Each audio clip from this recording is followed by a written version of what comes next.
ونعوذ بالله من شرور أنفسنا ومن سيئات أعمالنا من يهده الله فلا مضل له ومن يضلله فلا هادي له أي فلن تجد له وليا مرشدا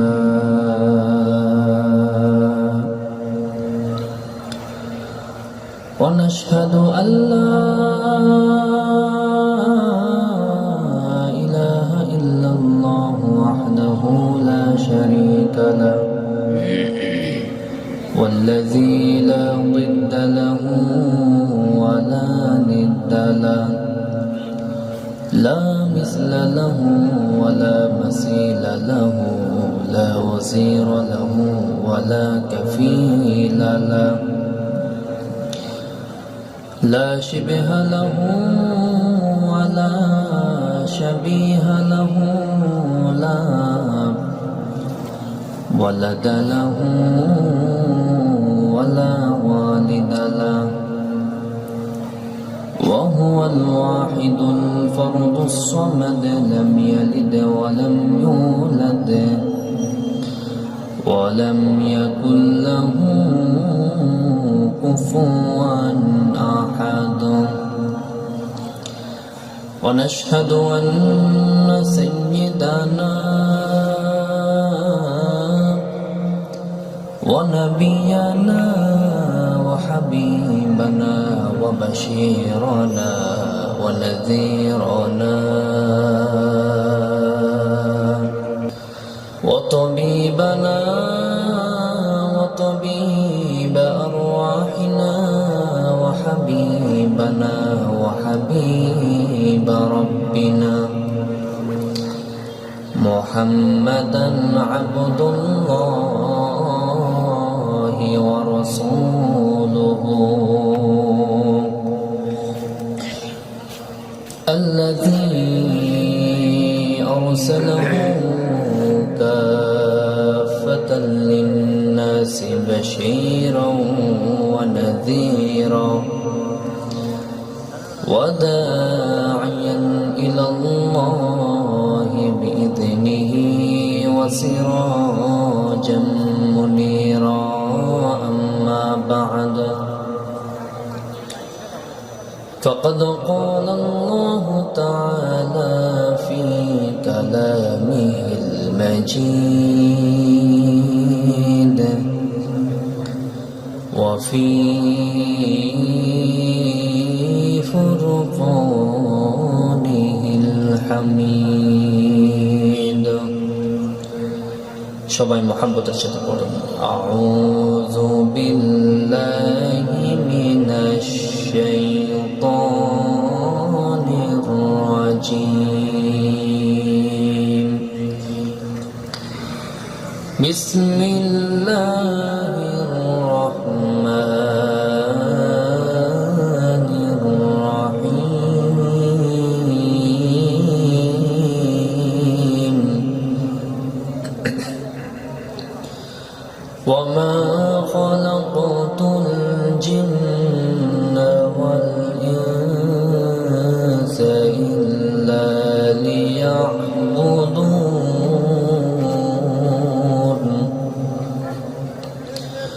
وقال تعالى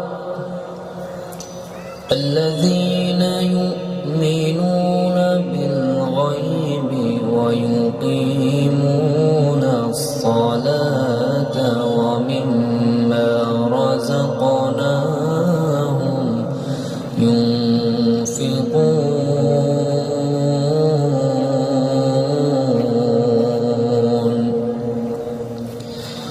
إن الله وملائكته يصلون على النبي يا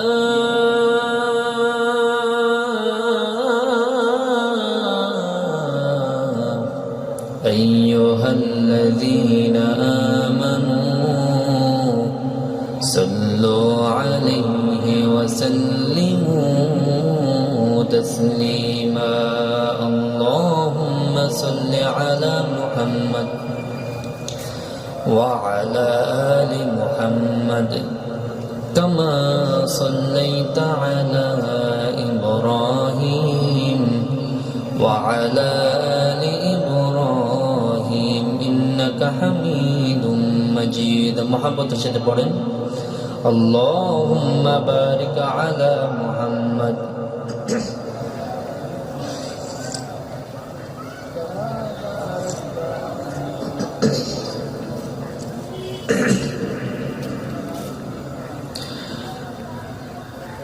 إنك حميد مجيد আল্লাহ নামের জিকির করবে যারা আল্লাহর আশিক হবে তারা আল্লাহর আশিক হবে যারা জান্নাতে প্রবেশ করবে তারা বলো লা ইলাহা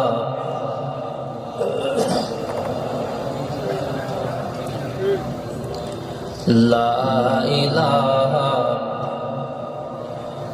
মুহাব্বতের জোরে সোরে লা ইলাহা ইল্লাল্লাহ লা ইলাহা ইল্লাল্লাহ মুহাম্মাদুর রাসূলুল্লাহ সাল্লাল্লাহু আলাইহি ওয়াসাল্লাম। আপনারা কেমন আছেন? খিতা খবর সবাই বালানি হক গলে বালা আলহামদুলিল্লাহ। তো আমাদেরকে ভালো রাখে কে? আর একটু আস্তে কোন আমাদেরকে সুস্থ রাখে কে? আমাদেরকে বিপদ দেয় কে? আবার বিপদ থেকে উদ্ধার করে কে? সে আল্লাহর জন্য পড়েন না আলহামদুলিল্লাহ। আমার সাথে সাথে পড়েন রব্বানা লাকাল হামদ হামদান কাসীরান তাইয়িবান মুবারাকান ফীহি লাকাল হামদু বিল ইসলাম লাকাল হামদু বিল কুরআন লাকাল হামদু বিল ঈমান। প্রশংসা করলাম কার? সবখানে প্রশংসা করবেন কার? মাহফিলে প্রশংসা করবেন কার? মাহফিলের বাইরে, বাজারে, হাজারে, সব জায়গায় কার প্রশংসা? আল্লাহর প্রশংসা। আল্লাহর যত বেশি প্রশংসা করবেন খুশি হয়ে যাবে কে?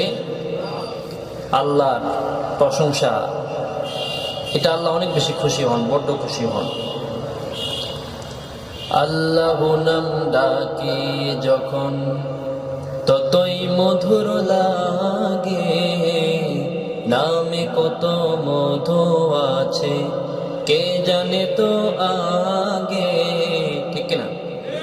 অনেক মধু এ আল্লাহ, এই নামে যে কত মধু, কত ভালোবাসা, কত স্নেহ, কত মমতা, এটা পৃথিবীতে কেউ জানে না। জানে একজন, তিনি কে? পৃথিবীতে কোটি কোটি নাম, কোটি কোটি মানুষ, নামের বিপরীত নাম থাকে, ভালোর বিপরীত খারাপ থাকে, দিনের বিপরীত অন্ধকার থাকে, অন্ধকার বিপরীত আলো থাকে, ঠিক কিনা বলেন? কিন্তু আল্লাহ এমন একজন রব, এমন একটা নাম যে নামের কোনো স্ত্রীলিঙ্গ নাই। সুবহানাল্লাহ বলেন, কোন স্ত্রীলিঙ্গ নাই। আল্লাহ এটা এমন একটা নাম যে নামের কোন স্ত্রীলিঙ্গ হয় না, যে নাম দ্বিতীয়টা আর একটাও নেই, এটা একমাত্র আল্লাহর জন্য খাস। সুবহানাল্লাহ পড়েন। আমার ভাইরা, আল্লাহ রাব্বুল আলামিন এই দুনিয়ার জমিনে মানুষকে বানালেন একমাত্র, কেবলমাত্র, শুধুমাত্র তার ইবাদত করার জন্য। কথা বলেন ঠিক কিনা? কার ইবাদত করার জন্য বলেন? আপনি যখন কোনো একটা ঘর বানাবেন, ওই ঘর বানানোর পূর্বে আপনার উদ্দেশ্য থাকবে এই ঘরের মধ্যে মানুষ বসবাস করবে। আপনি যখন পুকুর খনন করবেন, আপনার উদ্দেশ্য হবে পুকুরে মাছ চাষ করবেন। আপনি যখন কোনো কিছু করবেন, তার পিছনে উদ্দেশ্য আছে না নাই?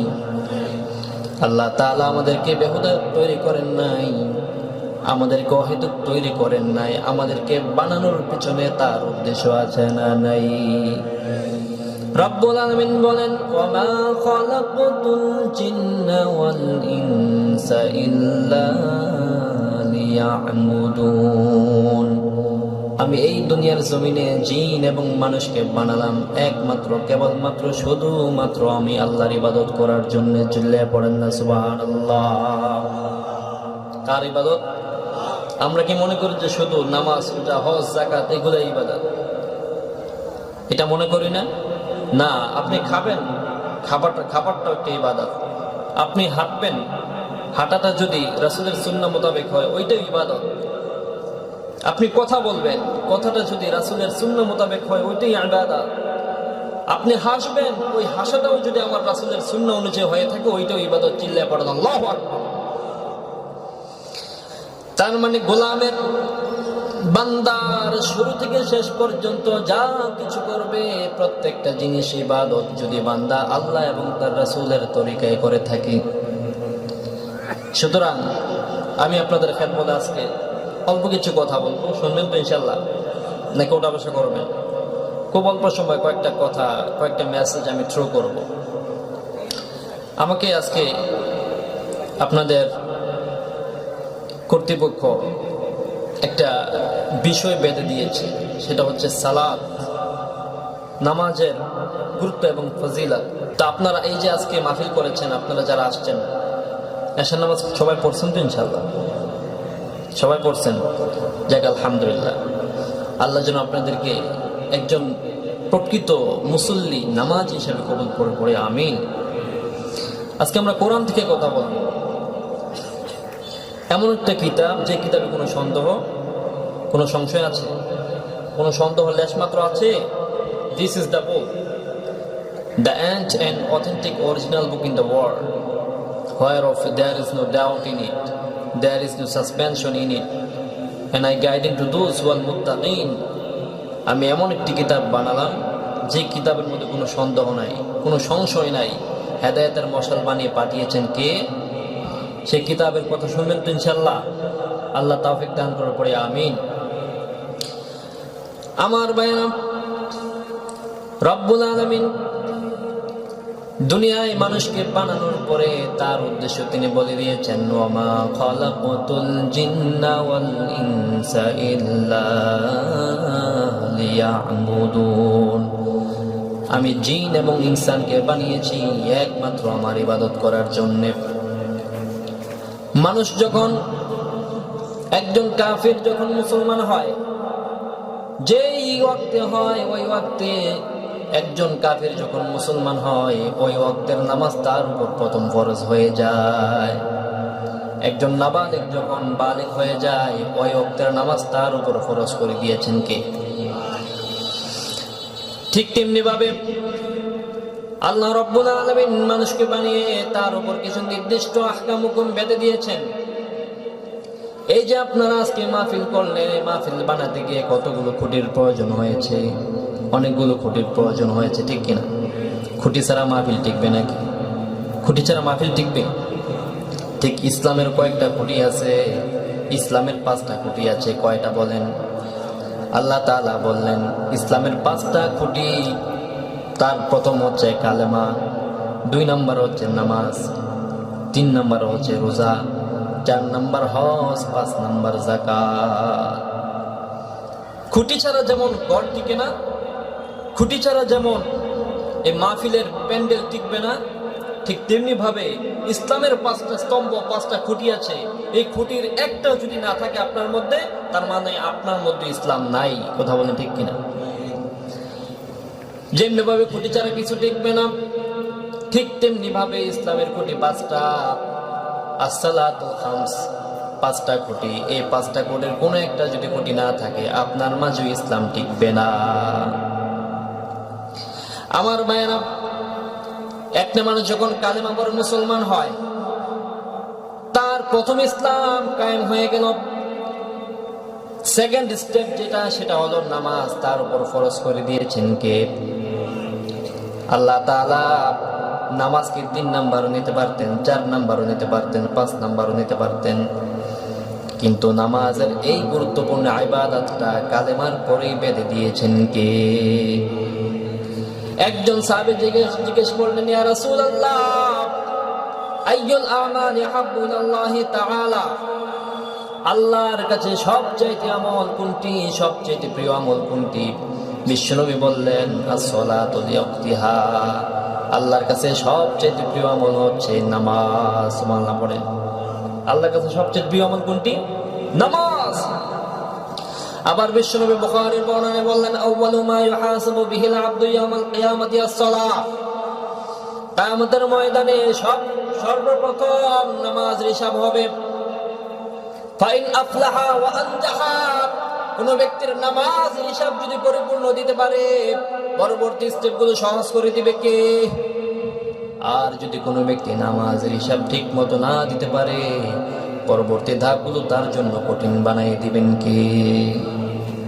বুঝছেন? প্রথমে আপনার নামাজ হিসাব হবে। আপনি মারা গেছেন, আপনাকে কবরস্থ করে আপনার আত্মীয় স্বজন যখন চলে যাবে বাড়িতে, বাস মালাকুল মউত চলে আসলো। মালাকুল মউত চলে আসলো, কবরের মধ্যে ফেরেশতা চলে আসলো, আপনার কাছ থেকে কিছু ইন্টারভিউ নিতে আসলো। এই ইন্টারভিউতে পাস হওয়ার দরকার আছে না নাই? কথা বলেন আমার ভাইয়েরা। সর্বপ্রথম নামাজের হিসাব হবে। ঠিক তেমনি ভাবে ইব্রাহিম নবীও তার সন্তানের জন্য তিনি দোয়া করতেন আল্লাহ রাব্বুল আলামিনের কাছে, রাব্বি জাআলনি মুকিমাস সালাতি ওয়া মিন যুররিয়াতি রাব্বানা ওয়া তাকাব্বাল দুআ। আল্লাহ, আপনি আমাকে নামাজি বানান, আর আমার সন্তান সন্ততি, আমার বংশধরকেও নামাজি বানাইয়া দেন। সুবহানাল্লাহ পড়েন। আপনি নিজে নিজে একা একা নামাজ পড়ে জান্নাতে চলে যাবেন, হবে না। প্রত্যেকটা মানুষকে জিজ্ঞেস করা হবে, কুল্লুকুম রাইন ওয়া কুল্লুকুম মাসউলুন আন রায়াতিহি। প্রত্যেকটা মানুষকে জিজ্ঞাসা করা হবে তাদের সন্তানাদি সম্পর্কে। বাবা মাকে জিজ্ঞেস করা হবে তাদের সন্তান সম্পর্কে, যে তোমার সন্তান নামাজ পড়েছে কিনা, তোমার মেয়েটা পর্দায় থেকেছে কিনা, তোমার ছেলেটা নামাজ পড়েছে কিনা, দিন শিখেছে কিনা। প্রত্যেকটা বাবা মাকে জিজ্ঞেস করা হবে। এলাকার মেম্বারকে জিজ্ঞেস করা হবে তোমার ওয়ার্ডের মানুষ সম্পর্কে, তারা কেমন ভাবে ছিল, তুমি তাদের হক ঠিক মতো আদায় করেছো কিনা। চেয়ারম্যান সাহেবকে জিজ্ঞেস করা হবে এই ইউনিয়নের যত মানুষ আছে তাদের হক ঠিক মতো আদায় করেছো কিনা। একজন এমপি সাহেবকে জিজ্ঞেস করবে তোমার আন্ডারে যতগুলা জেলা ছিল প্রত্যেক জেলার মানুষের খোঁজ খবর তুমি নিয়েছো কিনা। আমার ভাইয়েরা, এই জন্য বিশ্বনবী বললেন, কুল্লুকুম রাইন ওয়া কুল্লুকুম মাসউলুন আন রায়াতিহি। প্রত্যেকটা মানুষকে জিজ্ঞেস করা হবে তাদের অধীনস্থদের সম্পর্কে। এই জন্য পিতামাতা আপনারা যারা আছেন, আপনারা নামাজ পড়ে আল্লাহর কাছে নিকটস্থ বান্দা হয়ে যাবেন, কিন্তু আপনার সন্তানটা নামাজ পড়তেছে কিনা এটার খবর রাখার দরকার আছে না নাই? এই জন্য ইব্রাহিম নবী সবসময় বলতেন, রব্বি জাআলনি মুকিমাস সালাতি ওয়া মিন যুররিয়াতি রাব্বানা ওয়া তাকাব্বাল দুআ। একজন অন্ধ সাহাবী বিশ্বনবীর কাছে এসে বললেন, ইয়া রাসূলুল্লাহ, আমি তো অন্ধ, চোখে দেখি না, আমাকে নামাজ থেকে রুখসত দেওয়া যায় নাকি? বিশ্বনবী বললেন, ওকে ডান, রুখসত দেওয়া গেল, তুমি যাও। অন্ধ যখন হেঁটে যাচ্ছিলেন বিশ্বনবী তাকে আবার ডাকলেন, ডেকে বললেন, ও অন্ধ, মসজিদে যখন আজান হয় আজানের আওয়াজ কি তোমার কানে যায়? বলে হ্যাঁ আসে। বিশ্বনবী বললেন, আজানের জবাব দিবা, মসজিদে গিয়া জামাতে নামাজ আদায় করবা। একজন অন্ধকেও ছাড় দেওয়া হয় নাই, আর আমরা আপাতমস্তক পরিপূর্ণভাবে সুস্থ সবল আমরা নামাজ পড়তে যাই না। আমার ভাইয়েরা, এই হিসাবটুকু আল্লাহর কাছে আপনার দিতে হবে। নামাজের কথা কোরআন শরীফে প্রায় 82 বার এসেছে, যেখানে নামাজের কথা এসেছে আকিমুস সালাহ, নামাজ কায়েম করো। এখন আপনি যদি ঘরে বসে থাকেন আযান শোনার পরে, নামাজ কি কায়েম করা হলো নাকি? কথা বলেন, নামাজ কায়েম করা হলো? আল্লাহ কোথাও নামাজ পড়তে বলেন নাই, কায়েম করতে বলেছেন। আপনি নিজে পড়বেন, আপনার সন্তান সন্ততি, আপনার বংশধর সবাইকে নামাজ পড়তে হবে, তখন নামাজ কায়েম হবে। একে একে নামাজ পড়বেন আপনি, তা হবে না। আমার ভাইয়েরা, এই জন্য হযরতে হুযায়ফা রাদিয়াল্লাহু তাআলা আনহু তিনি ইয়ামেন সফরে যাচ্ছিলেন। প্রতিমধ্যে একটা মসজিদ পেলেন, মসজিদে নামাজ পড়তে গেলেন। সেখানে একটা লোককে দেখলেন নামাজ পড়তেছে। নামাজ শেষ করার পরে তিনি বললেন, ও আল্লাহর বান্দা, তুমি এইভাবে কত বছর যাবত নামাজ পড়তেছো? বলে যে আমি প্রায় 20 বছর যাবত নামাজ পড়তেছি। হযরত হুযায়ফা রাদিয়াল্লাহু তাআলা আনহু বললেন, ও আল্লাহর বান্দা, তুমি কি আমাকে চেনো নাকি? বলে না, চিনি না।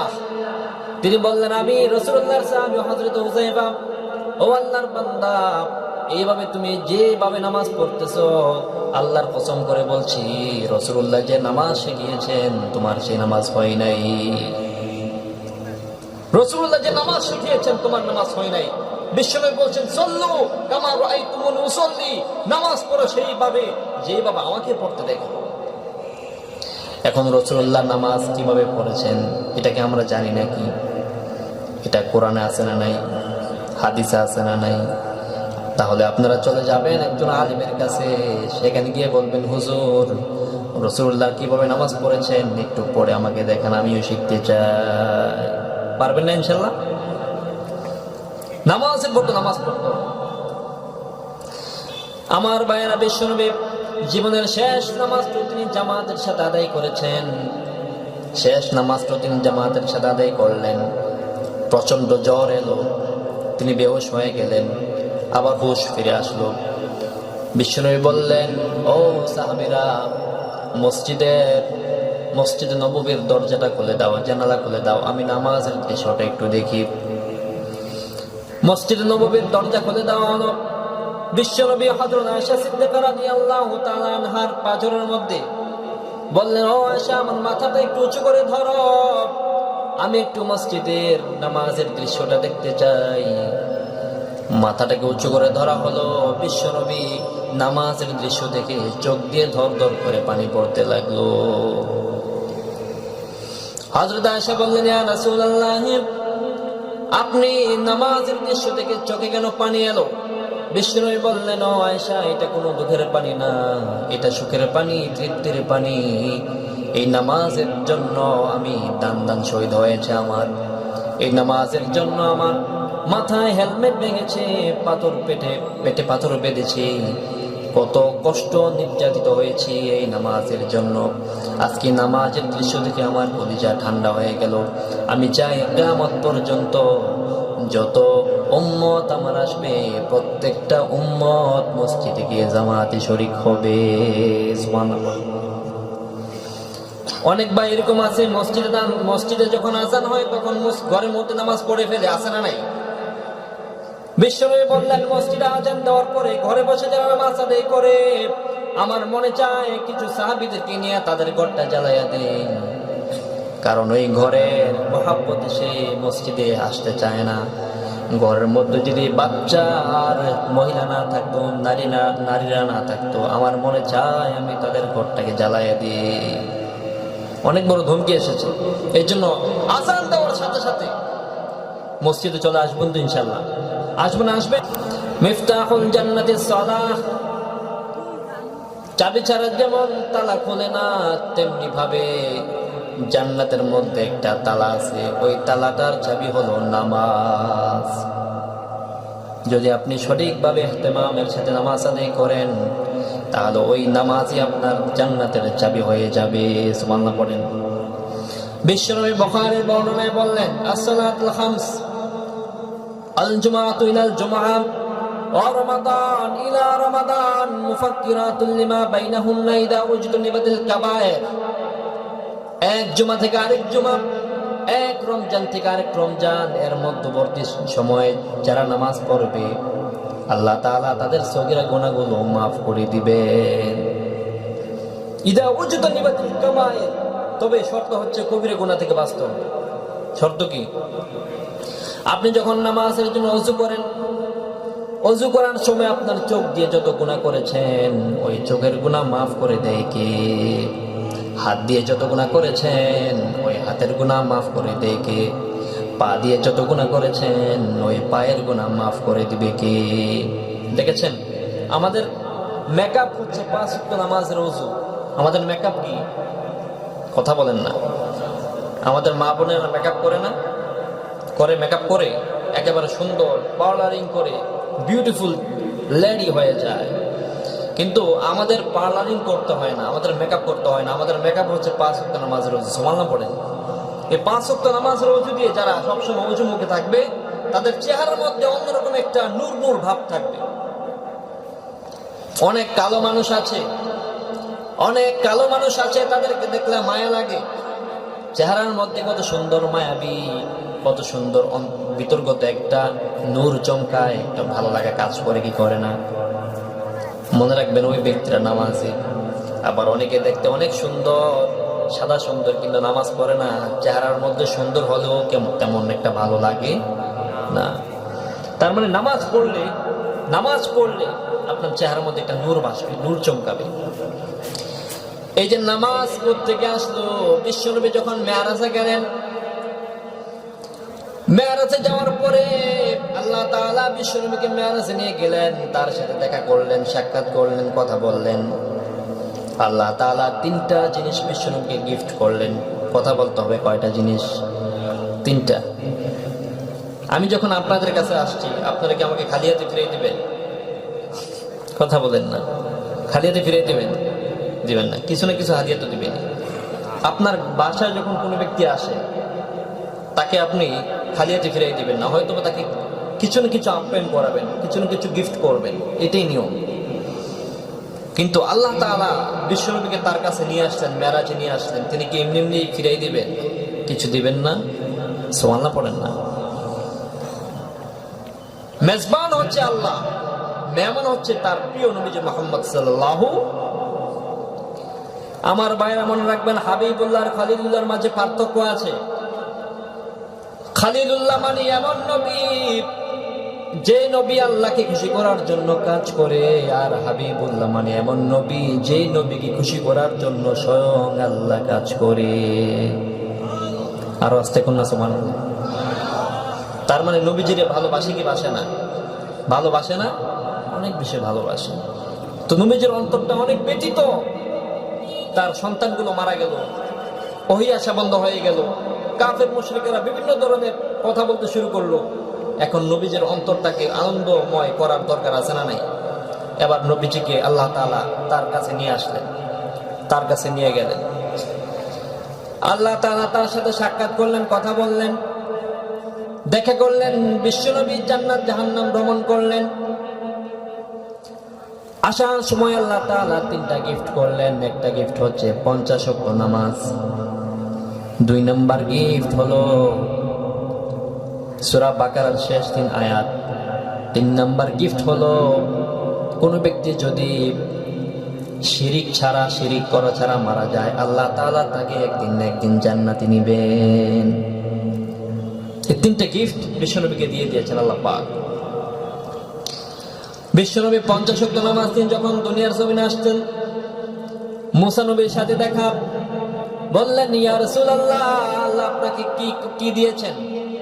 বিশ্বনবী বললেন 50 ওয়াক্ত নামাজ। মুসা নবী বললেন, ইয়া রাসূলুল্লাহ, আপনার উম্মতের আমি তো উম্মত চড়াইছি, আমি জানি আপনার উম্মত পারবে না, যান কমাই নিয়ে আসেন। বিশ্বনবী আবার গেলেন, 5 ওয়াক্ত করে কমলো, 10 বার। 5 ওয়াক্তের কমতে কমতে শেষ পর্যন্ত 5 ওয়াক্তের মধ্যে নিয়ে আসছে। 50 ওয়াক্ত থেকে 5 ওয়াক্ত, 45, 40, 35, 30, 25, 20 এরকম কমতে কমতে 5 ওয়াক্ত যখন আসলো, বিশ্বনবী যখন আবার দেখা করলেন, দেখা হলো মুসা নবীর সাথে। মুসা নবী জিজ্ঞেস করলেন, আর কয়েকটা আছে? বলে 5 ওয়াক্ত।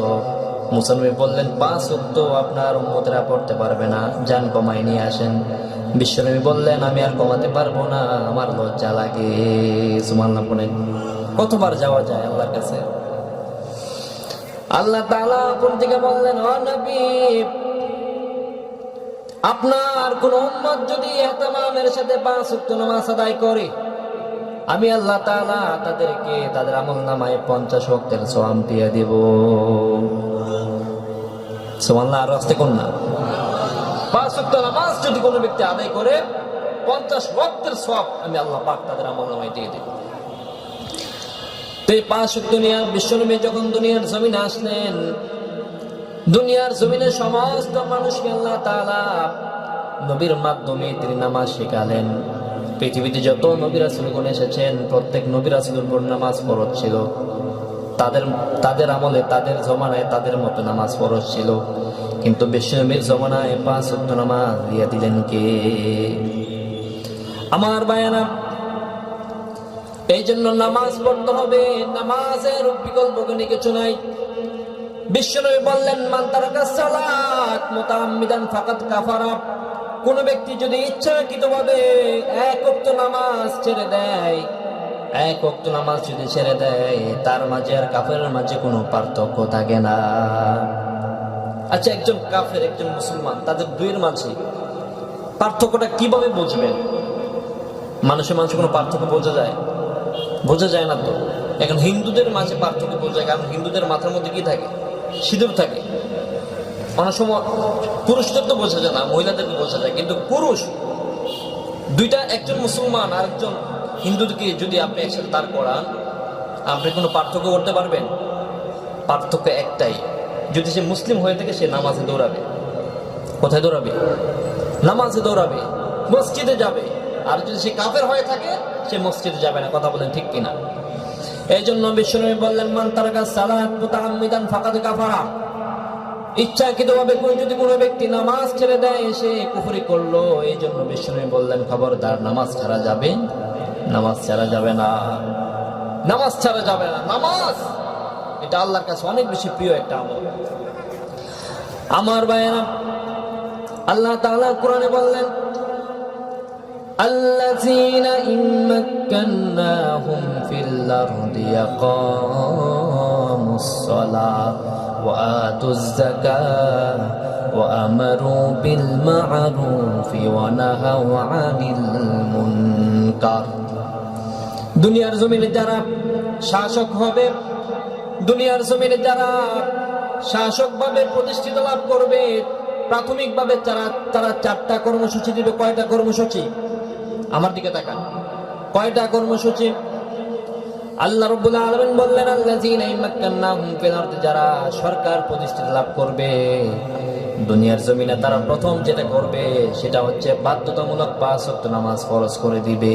সুবহানাল্লাহ বলেন। এই নামাজ হচ্ছে চরিত্র গঠনের একটা বিশেষ মাধ্যম। কারণ আল্লাহ রাব্বুল আলামিন বললেন, ইন্নাস সালাতা তানহা আনিল ফাহশাই ওয়াল মুনকার। নিশ্চয় নামাজ হচ্ছে সব ধরনের ফাহিশাত কাজকে বাঁচিয়ে দেয়, সব ধরনের গুনাহ কাজ থেকে বান্দাকে বাঁচিয়ে দেয় নামাজ। একজন মুমিন, একজন নামাজি ব্যক্তি কোনোদিন পাপাচারে লিপ্ত হতে পারে না। একজন মুমিন নামাজি ব্যক্তি কোনোদিন অন্যের হক খেতে পারে না, চুরি করতে পারে না, ধর্ষণ করতে পারে না, ইফটিজিং করতে পারে না। কথা বলেন ঠিক কিনা? একজন মুমিন নামাজি ব্যক্তি কোনোদিন দেশের টাকা বিদেশে পাচার করতে। এই জন্য আল্লাহ বললেন, চরিত্র যদি গঠন করতে চাও, সাচ্চা ইমানদার ব্যক্তি যদি হতে চাও, প্রথমে যেই আমলটা দিয়ে তুমি শুরু করবা সেটা হলো নামাজ। সালাতে কায়েম করো, সালাতে কায়েম করো, হবে সম্মানী তুমি, হবে জান্নাতি তুমি, হবে সম্মানী তুমি, হবে জান্নাতি তুমি।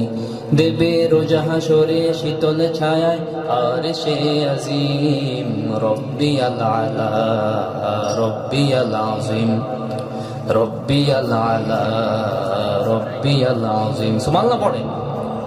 এই জন্য নামাজ ছাড়া কোনো উপায় নাই। এই জন্য বিশ্বনবী বারবার নামাজের কথা তার উম্মতদেরকে বললেন।